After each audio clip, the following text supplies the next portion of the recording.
Doctor Mohammad Yunus এবং তার যারা সঙ্গী সাথী উপদেষ্টা রূপে এই সরকার পরিচালনা করেছেন, তাদের বিদায়ের ঘণ্টা বাজছে।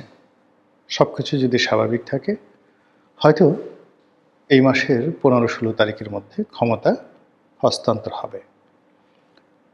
প্রধানমন্ত্রী রূপে তারেক রহমান সাহেব ক্ষমতা গ্রহণ করবেন।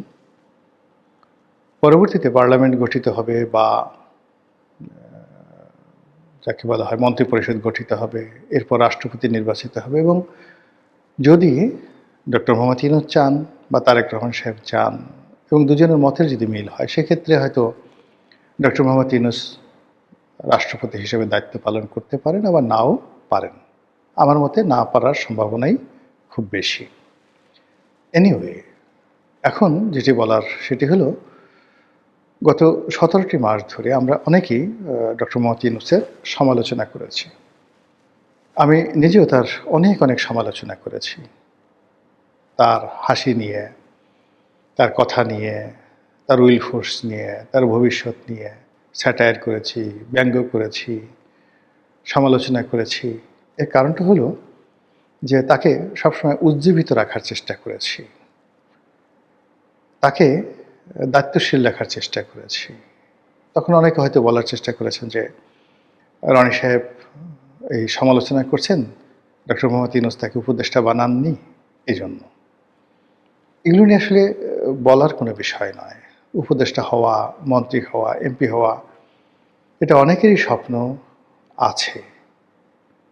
আমারও একটা সময় ছিল, কিন্তু যে জগৎ থেকে স্বেচ্ছায় চলে এসেছি বহু আগে, কেন এসেছি সেটা আমি ছাড়া আর কেউ জানেন না। আর সংসদ সদস্য হওয়া, উপদেষ্টা হওয়া, এমপি হওয়া, মন্ত্রী হওয়া, এগুলো ছাড়াও একটা মানুষ সমাজে বেঁচে থাকতে পারে সুন্দরভাবে। বা মন্ত্রী এমপির যে ক্ষমতা থাকে বা তাদের যে গ্রহণযোগ্যতা থাকে, সেগুলো ছাড়াও একটা মানুষ যদি মানুষের ভালোবাসা পায়, এমনকি কোনো পশুর ভালোবাসা পায়, বৃক্ষলতার ভালোবাসা পায়, প্রকৃতির ভালোবাসা পায়, এমনও দেখা গেছে অতীতে বহু রাজা রাজত্ব ছেড়ে দিয়েছে কেবল নদীর কলকল ধ্বনি শোনার জন্য। প্রাসাদ ছেড়ে চলে গেছে বনে পাখির কলতান শোনার জন্য। তো কাজেই যে যার মতো সমালোচনা করেছেন আমাকে বা আমার মতো অনেককে, সেটা তাদের ব্যক্তিগত বিষয়। আমি বা আমরা কেন এই সমালোচনা করেছি সেটা আমরা ভালো বলতে পারব। তো যেটা বলছিলাম যে ওনার সমালোচনা করেছি আমি ব্যক্তিগতভাবে, যেহেতু এখন বিদায় বেলায়, এখন আর কেউ বলতে পারবে না যে ডক্টর মোহাম্মদ ইউনূসের প্রশংসা করলে তাকে তেল মারা হচ্ছে। তার কাছে আমার এখন কেন দূরের কথা, এই বাংলাদেশে কারোর কোনো স্বার্থ নেই। এবং তিনি ক্ষমতা হারানোর পরে হয়তো এমন অবস্থার মধ্যে পড়বেন যে তার সঙ্গে যদি কারো সম্পর্ক থাকে বা তার কেউ প্রশংসা করে, সে আরও বিপদে পড়তে পারে আগামী দিনগুলোতে। তো সেই অবস্থাতে যেটা বলার চেষ্টা করছি যে ওনার বিদায়ের ঘণ্টা যত বাজছে, ওনার বিদায় নেবার ক্ষণ যত কাছাকাছি আসছে, ততই তার জন্য মায়া হচ্ছে, কান্না হচ্ছে, কান্না পাচ্ছে। অবশ্য তার প্রেস সচিব একবার বলেছিলেন যে ডক্টর মোহাম্মদ ইউনূস চলে যাওয়ার পর অনেকে কাঁদবেন। আমরা সেদিন হেসেছিলাম, অনেকে হেসেছিলাম, কিন্তু এখন ওনার এই বিদায়ের বেলায় বিশ্বাস করে আমার নিজের কাছে কিন্তু খারাপ লাগছে। এবং আমি যে কথাগুলো আগে বলিনি, কিন্তু সরকার বলার চেষ্টা করেছে, কিন্তু ওইগুলো অতটা প্রচারিত হয়নি। কিন্তু এখন বলবো, তার বিদায় বেলায় বলবো যে তিনি ইতিহাসের একটা সন্ধিক্ষণে এসেছিলেন। এবং ওই যে ইব্রাহিম সৈয়দ, মানে ওখানে মাওলানা ইব্রাহিম সাহেব, দেলোয়ার হোসেন সাইদি সাহেবের যে বিয়ে, একটু পাগলা টাইপের, অনেক সময় অলৌকিক কথাবার্তা বলেন। তো মুফতি কাজী ইব্রাহিম, তিনি একবার বলেছিলেন যে আল্লাহ বিশেষ কৌশল করে তারপর আলাদাভাবে ডক্টর মোহাম্মদ ইউনূসকে সিলেক্ট করে বাংলাদেশের জন্য পাঠিয়েছেন, এটা তার কাছে খবর আছে। কাজেই ডক্টর মোহাম্মদ ইউনূসের আনুগত্য করা, তাকে ভালোবাসা, তার কথা মান্য করা ফরজ, না করলে গুনাহ হবে। তো তিনি তার মতো করে কথাটা বলেছেন। আজকে এই সময়টাতে আপনি যদি তার কথার একটি অংশ শুধু স্মরণ করেন যে পরিবেশ এবং যে পরিস্থিতিতে ডক্টর মোহাম্মদ ইউনূস ক্ষমতা নিয়েছেন, ডক্টর মোহাম্মদ ইউনূসের জায়গায় যদি অন্য কেউ হতেন, সারা বাংলাদেশে গৃহযুদ্ধ শুরু হয়ে যেত। ডক্টর মোহাম্মদ ইউনূসের জায়গায় যদি অন্য কেউ হতেন, ভারত এখানে আওয়ামী লীগকে পুশিং করার জন্য, শেখ হাসিনাকে আবার ক্ষমতায় বসানোর জন্য যদি তারা সার্জিক্যাল স্ট্রাইক চালাতো, বাংলাদেশের কেউ সেটা প্রতিহত করতে পারতেন না এবং বাংলাদেশের পাশে কেউ দাঁড়াতো না। ডক্টর মোহাম্মদ ইউনূসের সঙ্গে পশ্চিমা দেশগুলোর সম্পর্ক, আমেরিকার সম্পর্ক, তার গ্লোবালি বিশ্বজোড়া যে খ্যাতি ছিল, সেই খ্যাতির কারণে তার চোখে চোখ রেখে ভারতের যে কর্তৃপক্ষ ঝগড়া করার মতো অবস্থা তাদের ছিল না।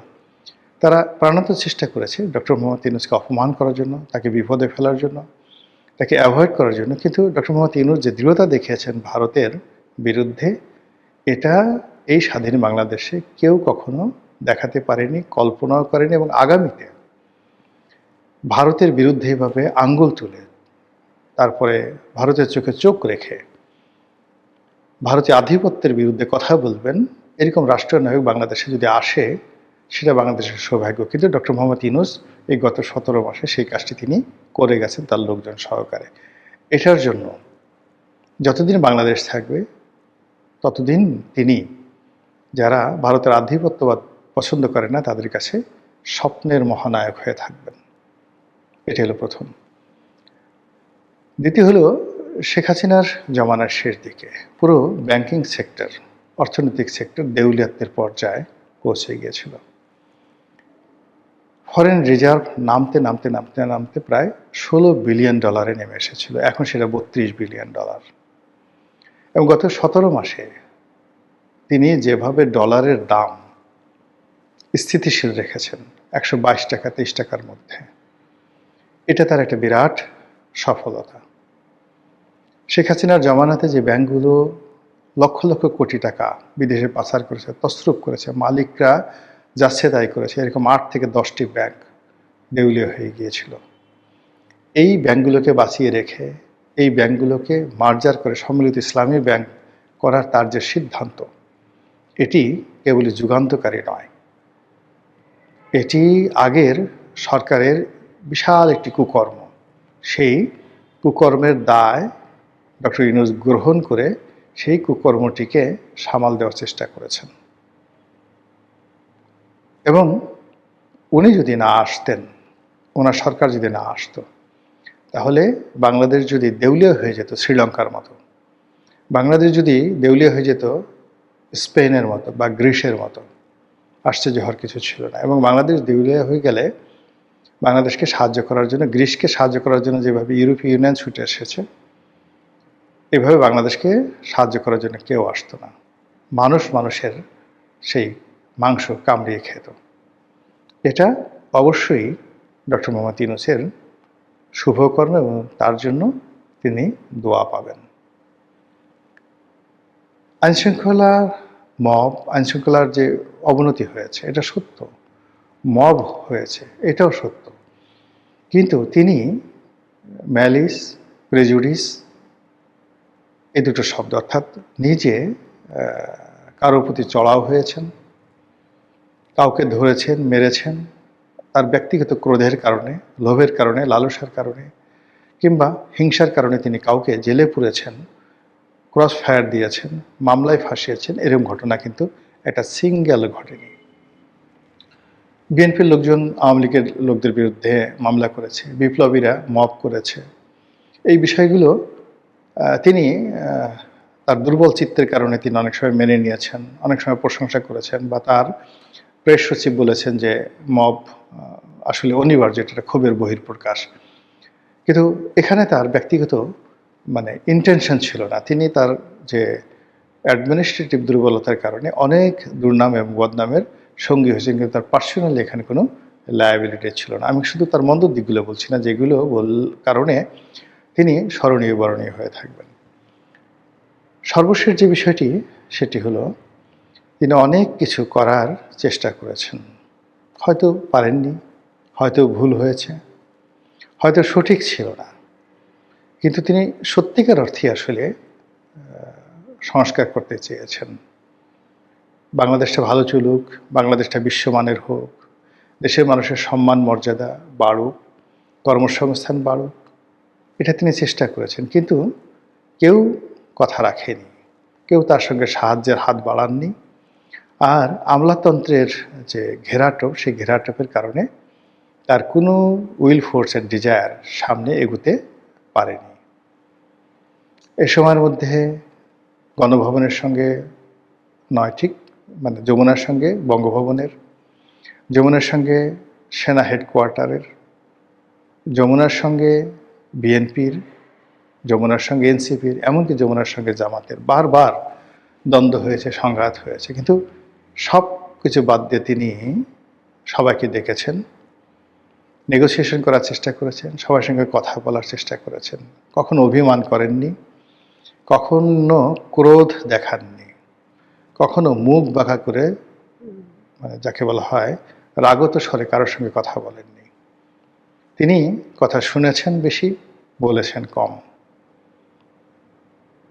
পারলে হাসি মুখে কথা বলেছেন, আর যদি না পারলে তিনি অন্যদিকে তাকে চুপচাপ থেকেছেন। কিন্তু কারোর সঙ্গে রাগ হয়ে এই গত 17 মাসে একটা শব্দ করেছেন, এই ঘটনা কেউ বলতে পারবে না। এটি আমাদের রাজনীতিতে একটা বিরল ঘটনা।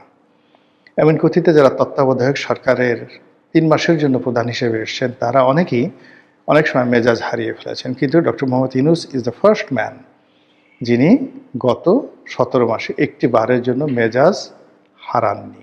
তিনি তার মতো কাজ করে গেছেন। তিনি চলে যাচ্ছেন বা তিনি চলে যাবেন। আল্লাহ তাকে হেদায়েত দান করুন, তিনি সুস্থ থাকুন, বহুদিন বেঁচে থাকুন, আর আমাদের প্রতি তিনি কৃতজ্ঞ থাকুন, আর আমরাও যেন তার প্রতি কৃতজ্ঞ থাকি এবং তার জন্য দোয়া করি।